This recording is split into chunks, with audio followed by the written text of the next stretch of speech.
No capítulo anterior, vimos Paulo ser resgatado de um linchamento pelos soldados romanos. Agora, ele está ferido, acorrentado, em pé, olhando para as mesmas pessoas que tentaram matá-lo momentos antes. Em vez de pedir por sua vida ou reclamar da injustiça, ele pede permissão para falar. Você está no canal Bendito e este é o 22º capítulo da nossa série.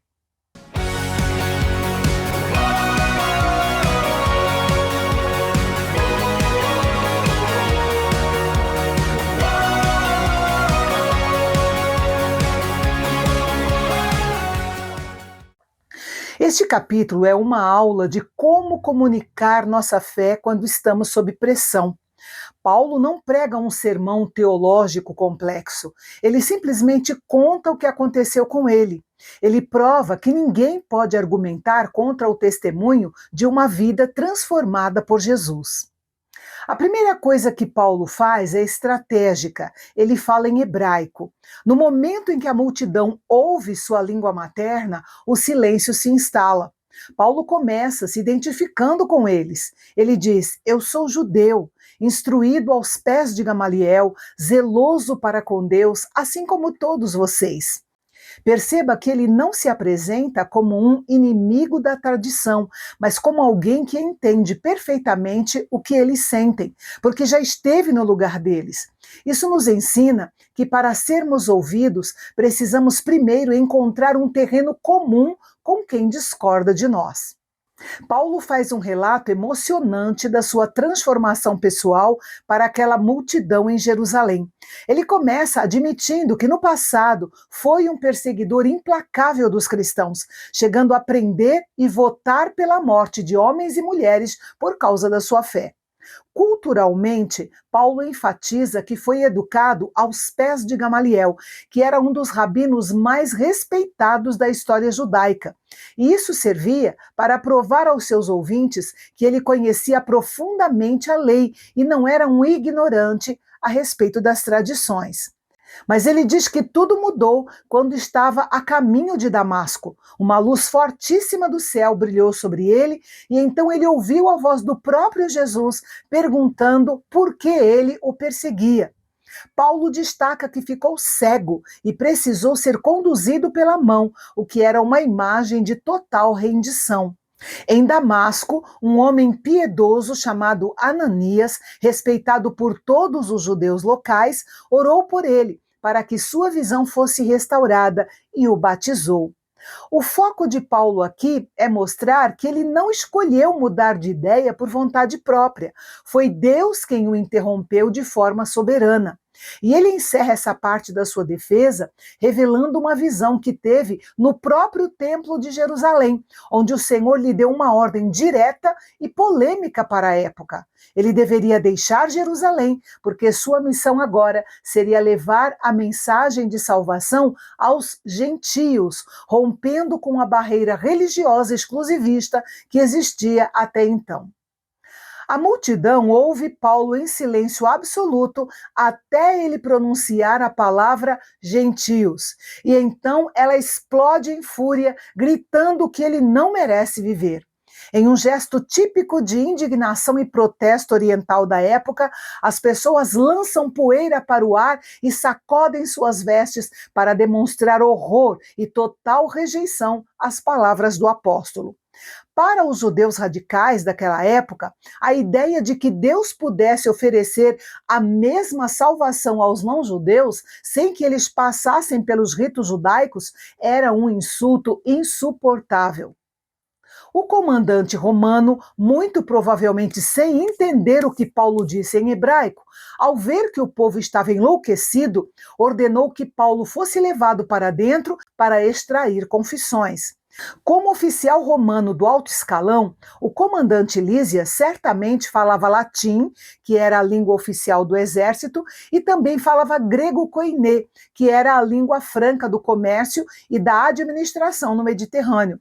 Mas raramente esses oficiais se davam ao trabalho de aprender as línguas nativas das províncias.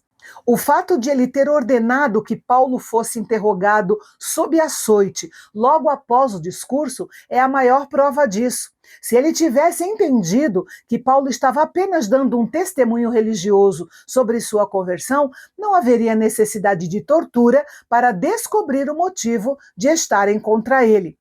O comandante queria arrancar uma confissão, porque para ele o discurso só serviu para inflamar ainda mais a multidão, e ele continuava sem saber qual era exatamente o crime de Paulo. Enquanto os soldados o amarram, Paulo questiona o centurião se era legal açoitar um cidadão romano sem que ele tivesse sido condenado. Ao ouvir isso, o centurião procurou passar essa informação ao comandante. Ao tomar conhecimento do fato, o comandante ficou apreensivo, pois a cidadania romana era um status de grande prestígio e proteção legal. Ele mesmo confessou ter pago uma fortuna para adquiri-la, enquanto Paulo afirmou ser romano de nascimento. Historicamente, a Lex Julia, ou Lei Júlia, proibia que cidadãos romanos fossem submetidos a castigos físicos ou tortura antes de um julgamento formal. Violar esse direito poderia custar a carreira ou a vida do oficial responsável. O simples fato de ter acorrentado um cidadão romano antes de um julgamento já era uma violação da Lei Júlia. Se Paulo fizesse uma denúncia formal ao governador ou diretamente a Roma, o comandante poderia ser destituído e punido severamente. Diante do risco, o comandante Lísias ordenou que soltassem Paulo das correntes. Os homens que estavam prontos para aplicar o açoite, que geralmente eram soldados treinados para o interrogatório por tortura, soltaram as ferramentas imediatamente. Eles sabiam que, ao tocarem um cidadão romano sem ordem judicial, estavam cometendo um crime federal. O texto usa o termo imediatamente, indicando que ninguém quis se arriscar.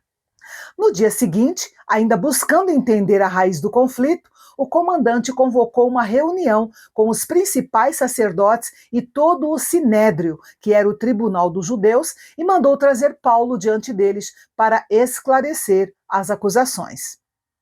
Atos 22 nos ensina que nossa história é a nossa melhor defesa. As pessoas podem discutir com nossas opiniões, mas é difícil discutir com aquilo que nós já vivemos. Vamos usar nossas ferramentas. Paulo usou sua língua, sua cultura e sua cidadania para proteger sua vida e propagar sua mensagem. Deus quer usar todas as áreas da nossa vida para o reino, nossa formação, nossa nacionalidade, nossos talentos e tudo mais. Devemos ter consciência de que o evangelho incomoda. E o evangelho incomoda porque ele quebra exclusivismos. Assim como em Éfeso e Jerusalém, a verdade de que Deus ama a todos pode gerar resistência, mas é essa verdade que liberta que devemos insistir em proclamar. E a frase para a nossa reflexão de hoje é: quando Deus muda a sua história, até o seu passado deixa de ser vergonha e se torna ferramenta de testemunho. E no capítulo 23, nós vamos ver como Paulo, sozinho, conseguiu colocar todo o conselho de líderes uns contra os outros. Vamos ver também a promessa sobrenatural que deu a ele forças para enfrentar uma conspiração de morte. A gente se encontra amanhã, aqui no Canal Bendito, o canal de Fala Fácil, onde a teologia é para todos.